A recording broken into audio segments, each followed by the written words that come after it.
पीयूष के पटाखे फिर से छुपाते हैं। ये बाल्टी खाली है, इसमें डाल देते हैं। छुपा रहा हूँ ऐसे ही, बताना मत उसको। पीयूष के पटाखे मुझे फिर से मिल गए, तीसरी बार छुपा रहा हूँ मैं। और ये कहाँ छुपाऊँ?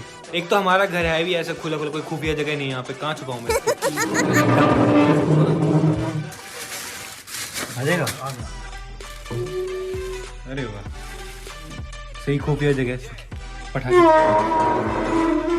पापा जी का दिमाग देखो, मस्त प्लान है। अभी मजा आएगा ना भिड़ो।